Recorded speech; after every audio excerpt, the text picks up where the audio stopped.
देखो अब हम लोग एक्चुअल में समझना यहाँ पर थोड़ा सी, कल की क्लास में हम लोगों ने डिस्कस किया होता लैंड एक्विजिशंस के बारे में, जो डिस्प्लेसमेंट्स होती हैं उससे रिलेटेड, जो डेवलपमेंट्स होती हैं। यस यस मोनाक, जो डिस्प्लेसमेंट होती है, तो डिस्प्लेसमेंट होने के बाद तो हम लोगों ने कल डिस्कस किया डिस्प्लेसमेंट होती है, उसमें कुछ समस्याएं आती हैं, तो उसमें लैंड एक्विजिशन से रिलेटेड भी है। तो हमें आज उसी के बारे में, लैंड एक्विजिशंस बिल के बारे में डिस्कस करना है, एक्ट के बारे में डिस्कस करना है। तो एक्चुअल में समझ रहा हूँ लैंड एक्विजिशन को हम लोग हिंदी में बोलते हैं भूमि अधिग्रहण बिल। तो 1894 में लैंड एक्विजिशन बिल्स आया था, और उसी बिल के अकॉर्डिंग फिर लास्ट में देखोगे तो 2013 में आया था land acquisition rehabilitation and resettlement act लाया गया था। तो हमें लैंड एजुकेशन जो एक्ट है 2018 का, 1894 का, उसको समझना है, मतलब उसकी कमियों को देखते हुए फिर हम लोग डिस्कस करेंगे land acquisition rehabilitation and resettlement act 2013। इसको समझ सकते हो कि कल की क्लास कहीं आगे का पार्ट है ये। ठीक है, Virupaksha, wish you the same Virupaksha, आपको भी बहुत बहुत मुबारक। अब देखो समझना यहाँ पर सबसे पहले कि जो लैंड एक्विजिशन बिल्स थे उसके अंदर कुछ क्या लोग कमियां थी, कुछ उसकी निगेटिव पार्ट्स थे। उसके निगेटिव पार्ट्स को डिस्कस करेंगे, इसमें निगेटिव पार्ट्स क्या थे, क्या इसके अंदर वीकनेस रही थी। देखो सबसे पहले यदि हम लोग बात करें कि in the land acquisition act 1894 में जो कंपनसेशन है, it's a based on the government value, it's very less, बहुत ही कम मुआवजा था और गवर्नमेंट वैल्यूज पे था, तो इस मुआवजा भी बहुत कम था इसके अंदर। इट मीन द गवर्नमेंट जो डिसाइड करती थी जो वे, उसी पे मिलता था, बहुत कम मुआवजा मिलता था इसके अंदर 1894 के एक्ट के अंदर। दूसरी चीज क्या थी यहाँ पर, social impact assessment, social impact assessment का अभाव था यहाँ पे।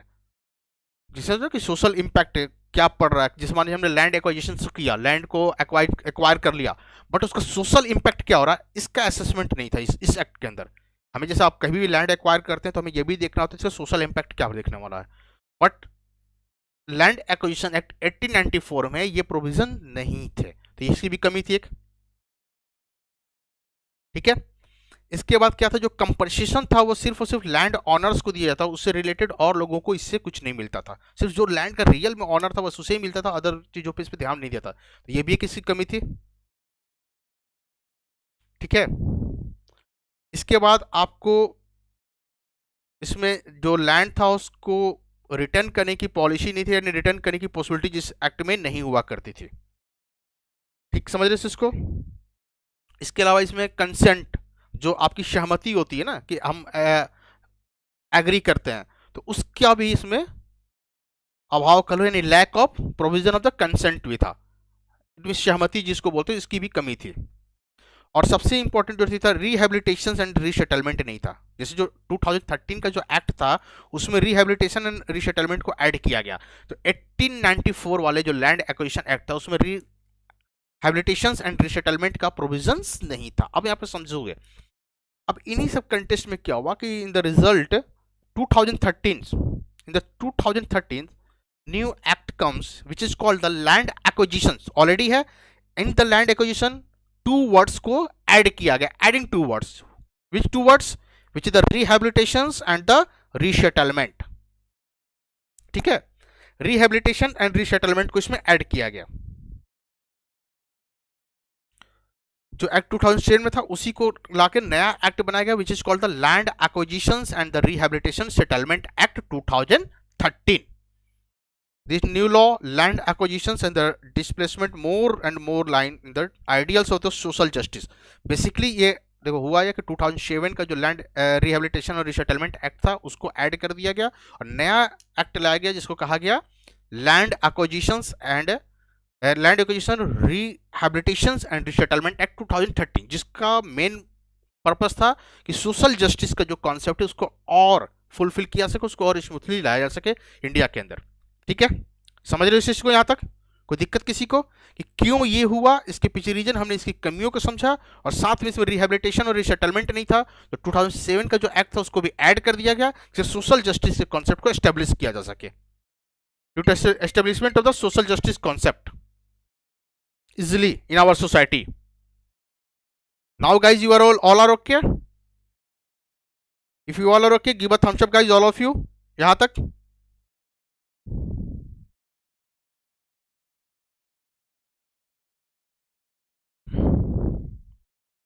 you all guys are okay?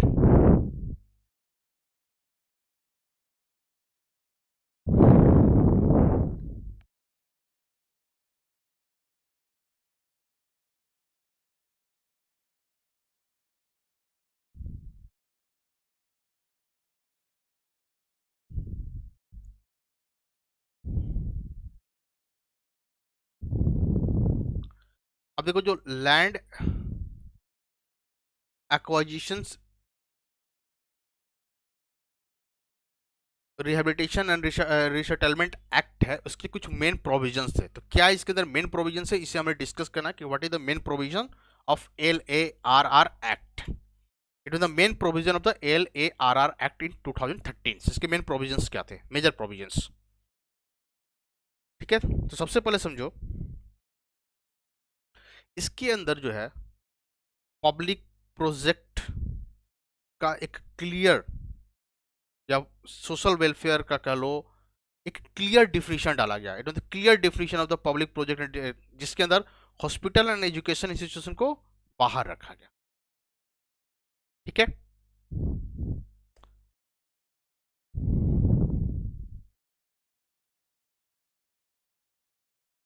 It mean जो सोशल प्रोजेक्ट्स थे, जो सोशल प्रोजेक्ट कह लो या पब्लिक प्रोजेक्ट्स थे उनको क्लियरली डिफाइन किया गया और साथ साथ में आपको एजुकेशन और हॉस्पिटल जो सेक्टर्स है इनको इससे बाहर रखा गया। इट मीन आउटसाइड में रह गया, इसके आउटर पार्ट में रह गया, इस डिफिनेशन के बाहर रखा गया, ठीक है। अब इसमें कैसे कंसेंट किए गए, कंसेंट के क्या प्रोविजन थे तो इसको समझना हमें। यदि गवर्नमेंट खुद के लिए लैंड एक्वायर करती है तो इसमें कंसेंट की जरूरत नहीं है। No consent required by government to acquire its land. यदि गवर्नमेंट खुद के लिए एक्वायर करती है तो नो कंसेंट, ठीक है। और इसके बाद acquisitions of the land by the PPP of the constructions public interest project under PPP requires consent of 70%। यदि PPP पे है तो 70% कंसेंट होने चाहिए, ठीक है। समझ रहे इसको। और यदि देखोगे सोशल या पब्लिक इंटरेस्ट के लिए कोई प्रोजेक्ट लाना है और उसमें प्राइवेट पार्टिसिपेंट है तो उसमें 80% कंसेंट होने चाहिए। इट मीन जैसे मान लो गवर्नमेंट का कोई प्रोजेक्ट है तो उसमें नो कंसेंट भी गवर्नमेंट एक्वायर कर सकती है। PPP वाले में 70% चाहिए होता है और पब्लिक होगा कोई प्राइवेट होगा तो इसमें आपको 80% कंसेंट होने चाहिए। बट 80% कंसेंट रिक्वायर्ड है, प्राइवेट है तो। समझ रहे इसको, पब्लिक इंटरेस्ट का प्रोजेक्ट है बट प्राइवेट डायरेक्ट है, वो डायरेक्टली यूज है प्राइवेट कंपनीज की तरह उस वहां पर ये चीज, ठीक है। इसके अलावा इसमें provision for the rehabilitation and resettlement किया गया and land acquisition after rehabilitation and resettlement. It means इस एक्ट में डाला गया कि लैंड एक्विजिशंस के बाद रिसेटलमेंट एंड रिहेबिलिटेशन का भी प्रोविजन डाला जाए, ठीक है। इनके साथ साथ में देखो सोशल इंपैक्ट असेसमेंट नहीं था किसमें, 1894 वाले एक्ट में, यहां पर उसका भी प्रोविजन किया गया। सोशल इंपैक्ट असेसमेंट, सोसाइटी पर क्या इंपैक्ट होगा इसको भी हमें असेस करना है यदि हम लैंड को एक्वायर करते हैं तो।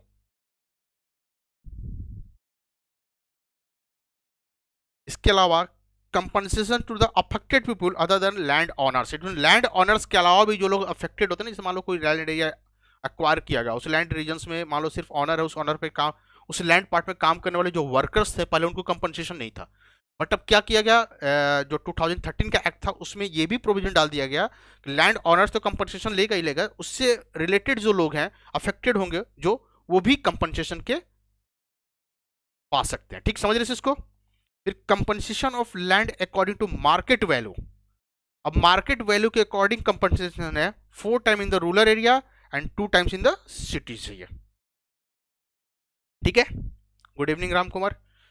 इसके बाद compensation amount free from income tax and stamp duty. जो कंपनसेशन अमाउंट होगा वो इनकम टैक्स से फ्री होगा और स्टाम्प ड्यूटी से फ्री होगा।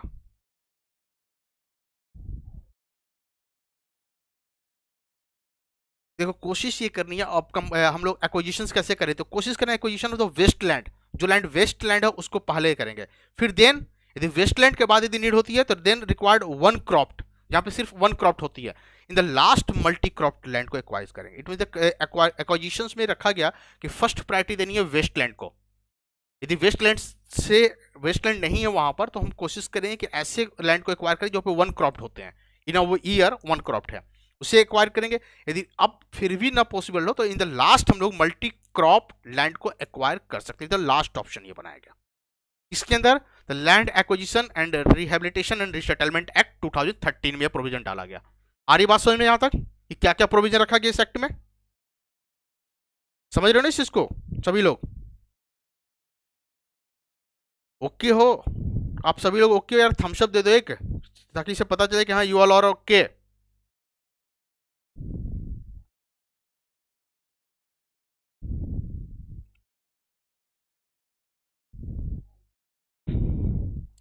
फटाफट रिप्लाई करो यार जल्दी से, फास्ट ले एकदम।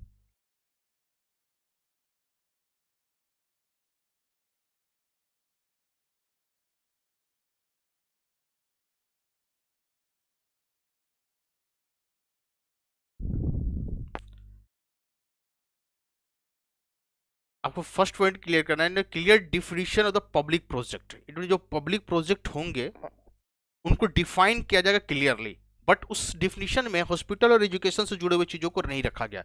इट मीन्स आपको क्लियरली पता होना चाहिए किस पॉइंट से किसको हम लोग एक्वायर करना है, बट हॉस्पिटल और एजुकेशन सिस्टम्स को इससे बाहर रखा गया। इट मीन्स उसकी जो जरूरत होगी उसमें हम एक्वायर करेंगे, वहां पे इसको इस एक्ट के तहत उसके लिए हमें जरूरत नहीं पड़ेगी।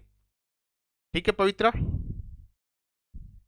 Sorry Parvita, it's okay Parvita.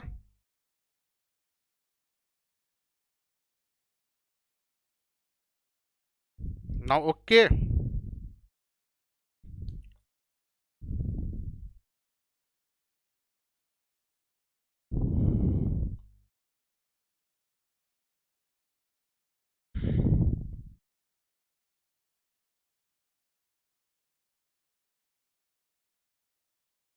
देखो अब इसमें एक चीज और डाला गया, जैसे आपको याद होगा 1894 वाले एक्ट में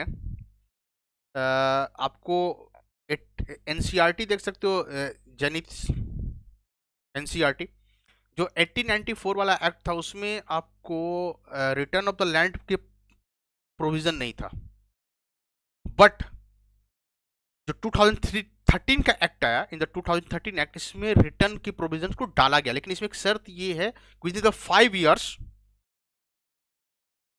आपको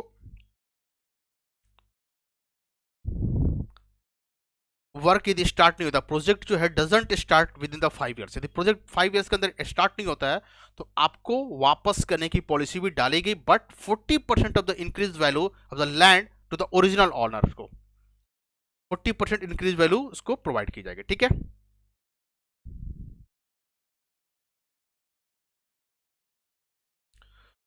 और लैंड एक्विजिशंस में इमरजेंसी प्रोविजन जो डाला रखा गया वो सिर्फ नेशनल सिक्योरिटी अंदर नेशनल डिजास्टर नेचुरल डिजास्टर के साथ जोड़ा गया। इट मीन इस कंडीशन की कुछ अलग बात होगी कि इमरजेंसी प्रोविजन को लिमिटेड कर दिया गया, सिर्फ नेशनल सिक्योरिटी से रिलेटेड कर दिया गया उसे, और नेशनल डिजास्टर से। ठीक है,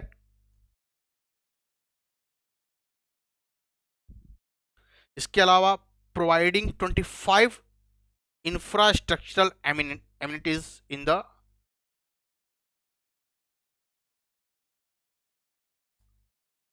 रिहेबिलिटेड एरिया जो होंगे वहां पर। ठीक है, so a certain part of the land developed after acquisition in the urban area is reserved for the landlord। इसके अलावा देखोगे शहरी क्षेत्र में जो भूमि का अधिग्रहण होता है उसका एक निश्चित भूमि जो है हिस्सा भूस्वामी के लिए आरक्षित रखा जाता है।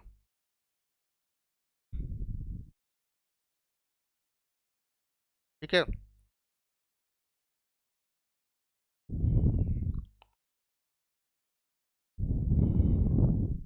इसके बाद department head responsibility and the right to appeal if non compliance with the law. ठीक है, इसमें अपील कानून के अनुपालन न होने पर आपको अपील करने का भी प्रोविजन रखा गया। इन सबके साथ साथ में जो शेड्यूल्ड ट्राइब्स हैं उनके लिए कुछ स्पेशल प्रोविजन डालेगा। इट मींस इसी एक्ट के अंदर आइएगा तो शेड्यूल्ड ट्राइब्स के लिए सम स्पेशल प्रोविजंस भी थे।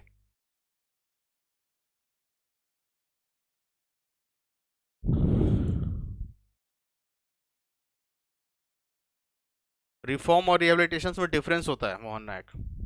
ठीक है, अब देखो क्या इसमें, as far as possible the land acquisition of the tribes should be avoided land if necessary the gram sabha and. देखो इसमें कोशिश ये करनी है कि जो ट्राइबल्स रीजन्स होंगे उन ट्राइबल रीजन्स में हमें लैंड्स के एक्विजिशंस को अवॉइड करना है, और यदि हम जरूरत पड़ी भी तो ग्राम सभा जो है उसकी परमिशंस लेंगे तभी जाकर के ये पॉसिबल हो पाएगा। ठीक है, इसके अलावा compensation of the scheduled tribe family is higher than the normal part of the compensation amount before acquisitions. और कंपनसेशन का जो अमाउंट भी रखा गया ना, उस शेड्यूल्ड ट्राइब में नॉर्मल रीजन से अधिक रखा गया। ठीक है, इसके अलावा reservation received by the scheduled tribe in displacement area benefit of the PESA forest right act 2006 also in the rehabilitation area. ठीक है,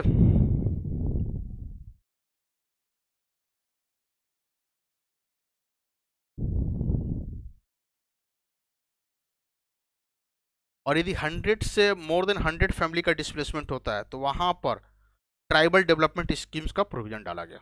इट मीन यदि कहीं पर ऐसा डिस्प्लेसमेंट होता है जहाँ पे मोर देन 100 ट्राइबल फैमिली जो डिस्प्लेस्ड होती है तो ट्राइबल डेवलपमेंट स्कीम्स वहाँ पे अप्लाई की जाएंगी। ये सारी चीज़ें थी, आपको land acquisition and rehabilitation and resettlement act 2013 का प्रोविजन था ये। अब देखो इस एक्ट में कुछ कमियां भी थी, कुछ नेगेटिव पार्ट्स भी थी, ऐसा तो नहीं ना कि सारी चीज़ें इसमें सही भी थी, तो कुछ इसके डिमेरिट्स थे। उन डिमेरिट्स को हम लोग डिस्कस करेंगे, यानी समझेंगे क्या क्या इसमें कमियां थी, क्रिटिसिज्म जिसको हम लोग कर सकते हैं। इस एक्ट की डिमेरिट भी कर लीजिए, इसको डिमेरिट, डिमेरिट इसमें क्या क्या थे। ठीक है, तो यहां तक समझ में आ रहा है सबको। अब देखो सबसे बड़े डिमेरिट इसमें देखो क्या होता है कि इस एक्ट में तो कई चीजें प्रोविजन किए गए, कई चीजें डाली गई, बट इसमें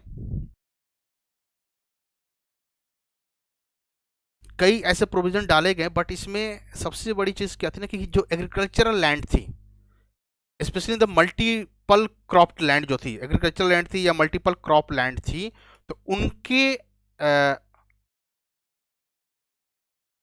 एक्विजिशंस को पूरी तरह से बैन नहीं किया गया था ना कि पहले हम लोग वेस्ट लैंड को यूज करेंगे, फिर वन क्रॉप लैंड को यूज करेंगे, देन हम लोग लास्ट में मल्टी क्रॉप लैंड को यूज करेंगे। 100% बैन नहीं किया गया। It mean the lack of the ban of acquisition of agriculture land in the multi crop land. ठीक है,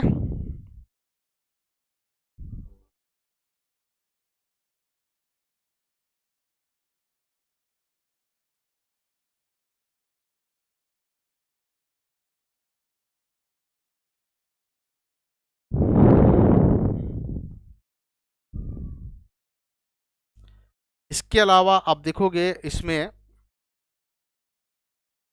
article implemented acquisition for the government use के लिए रखा गया, गवर्नमेंट यूज के लिए कोई भी चीज को हमें कर सकते हैं। इसके अलावा आप देखोगे सोशल इम्पैक्ट असेसमेंट जो है, इसके अंदर ऑल एस्पेक्ट्स को शामिल नहीं रखा गया, ऑल एस्पेक्ट को शामिल नहीं किया गया, like psychological side, emotional side etcetera, इन सबको शामिल किया। इसमें जो सोशल इम्पैक्ट असेसमेंट किया जाता है ना किसी भी एरिया में लैंड एक्विजिशन का, तो साइकोलॉजिकल पार्ट और जो इमोशनल पार्ट्स होते हैं उसको अवॉइड कर दिया गया, जबकि ये भी एक इंपॉर्टेंट पार्ट बनता है कि सोशल साइड और साइकोलॉजिकल पार्ट होने चाहिए। ठीक है,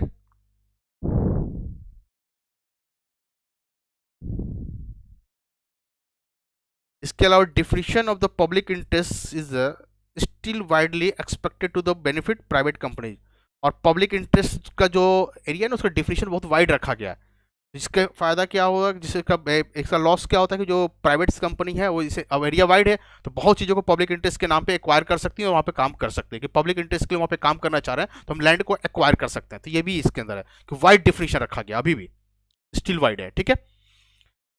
आ रही बात समझ में?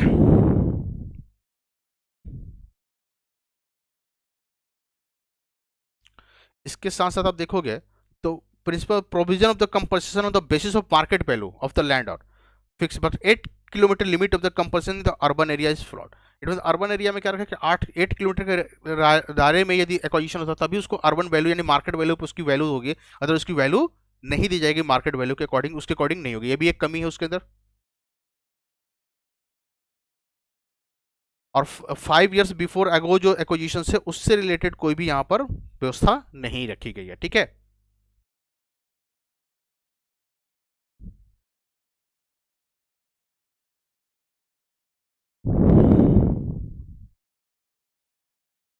और एक चीज और होता है ना कि जैसे जो the development process was interrupted due to the delay in the land acquisition process, और लैंड एक्विजिशन प्रोसेस में डिले होने से डेवलपमेंट प्रोसेस इंटरप्ट भी होता है।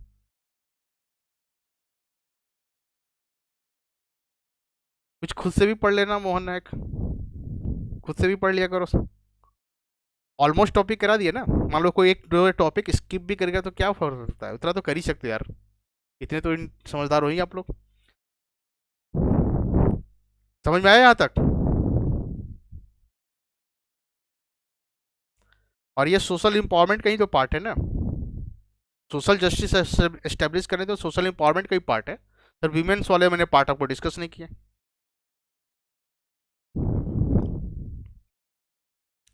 Now it is clear. तो land acquisitions rehabilitation and resettlement act 2013, तो हम लोगों ने डिस्कस किया कि पहले 1894 के एक्ट में लैंड एक्विजिशन में क्या कमियां थी, 2013 में एक्ट क्यों लाया गया, इसमें रिसेटलमेंट और रिहेबिलिटेशन नहीं था, उसको ऐड कर दिया गया। साथ में जब ये एक्ट आता है तो इसमें क्या क्या प्रोविजंस डाले गए और इनकी क्या क्या डिमेरिट्स हैं। यहां तक ओके हो सभी लोग? कोई confusion?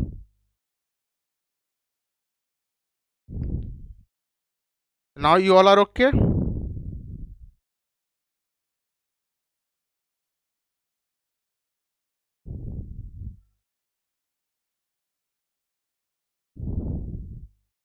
Guys all are okay? Reply तो कर दो कम से कम।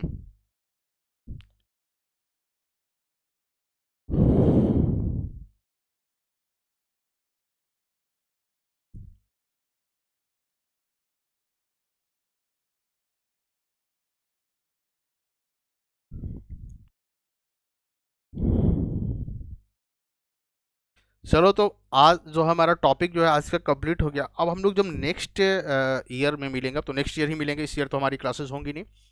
तो हम लोग नेक्स्ट ईयर जब हम लोग मिलेंगे तो नए टॉपिक के साथ मिलेंगे, ठीक है। Next year new topic, new year new topic. और आप लोग 11 PM पर आज टू नाइट मेरी स्पेशल क्लास लर्निंग ऐप पर ज्वाइन कर सकते हैं, जहां पर हम लोग इंडियन ज्योग्राफी सेक्शन डिस्कस करेंगे। तो आप लोग 11 PM पर, आप 11 PM पे मेरी क्लासेस को ज्वाइन करना।